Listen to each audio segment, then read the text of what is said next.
It is proven that 99.9% of lads that start the gym only have 3 goals in mind. Big old man titties, abs, and a juicy pair of arms. And after you watch this full video, you'll only have 2. Because today I'm going to be showing you the split I used, the exercises I did, and the mistakes I made to blow up my arms in only about 10 months. So if you are excited, make sure to smash the like button, and if you do enjoy this video, make sure to hit the subscribe for bi-weekly fitness content. And help me on my road to 10k. Now with that out of the way, let's get right into the video. So let's start with talking about the split. I have been using the exact same split throughout the entire bulk and cut process. And the split I was using was my own variation of the push-pull leg split. Except it was a 4-day split. I would train push, pull, legs, arms, rest day, and repeat. The extra volume really helped me grow my arms, but I know from watching a couple of videos, especially the one from Joe Fazer, that it was kind of the opposite. He was training his arms too much and his arms just weren't growing because they couldn't repair. So what I would recommend is after you watch this video, watch that video, it will be the top link in the description, and then try out both the methods and see what works for you. Because everybody's different and what works for you might not work for anyone else. So that was the split I was using. Now let's get on to some of the exercises I was doing while using that split. Wait, but first, a lot of people were asking for an update on Cone Dog. Here she is. She broke out of her cone. She was supposed to have it on for a couple more days. So now she's just normal dog. But if I'm showing you a workout, you know where we have to go. The gains shed. Hey cow, how does the T-Rex feel after Tig's brutal arm day? Dinosaur. This has been one of the worst days ever. I don't think anyone wants me to get this YouTube video out. This is the second time I've recorded it because the first time my microphone wasn't plugged in. And now as I was walking down the lane, a fucking wasp flew in behind my ear and stung me. Why would you do that to me? But nothing's gonna stop me getting this video out. So we've officially entered the gains shed.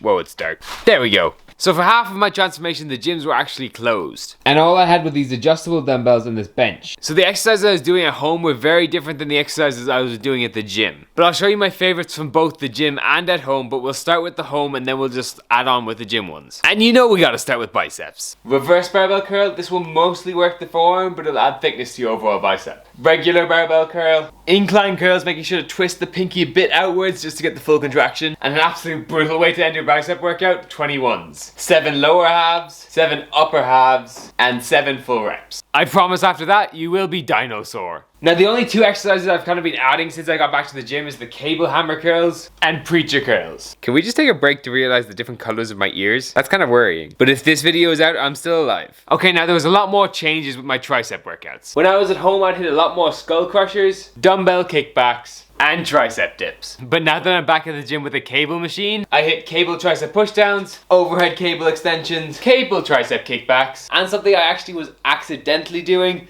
close grip bench press. And I'd also throw some dips in there. Now they're the exercises that I did the most. I'm not saying they're the best, they're just the ones that worked with me. So if you haven't tried any of them, I would recommend trying them. But if you don't like some of them, you can get rid of them. And if you do like some other ones, just bring them in. But something you should be focusing on when you are deciding what exercises you're going to do is making sure that you're hitting each of the heads of the biceps and the triceps. Like one overhead movement for triceps, either skull crushers or overhead tricep extensions. And one with your elbows in front of your body like your tricep pull down. And like I said, you can use the reverse curl or the hammer curl to hit the forearm and the brachialis.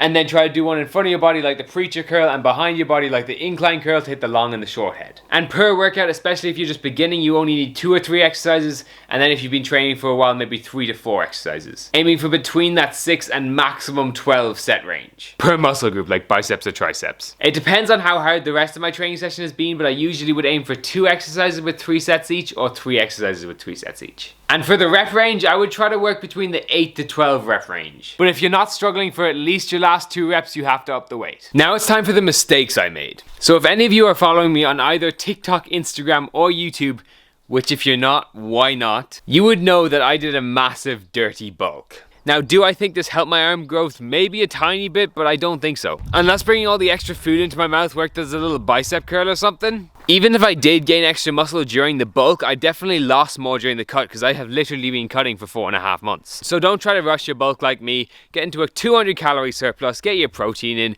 get your sleep in, and train hard. And my second mistake was probably using too much volume. I know that can sound weird using too much volume as in working too hard, but you can overwork your muscles so they just can't repair and grow. So at the moment I actually am playing around with my volume a lot. I am actually decreasing it even though it is still very high. I'm back on a full push-pull leg split, but I'm still hitting between between 24 and 28 sets per muscle group per week, which is considered quite high. So if you're out trying to grow your arms, I'm not sure if I'd even recommend my split, because I think you'd see the same progress, if not more, hitting 12 to 18 sets a week and focusing on the form, controlling the weight, and really feeling the squeeze. So basically what I'm saying is experiment. What works for me might not work for you. It might work exactly the same for you, but just play around with your training and see what works for you. So I hope this video helps, and I hope it gives you some ideas that you can use in your training, and yeah, I'll see you on Sunday.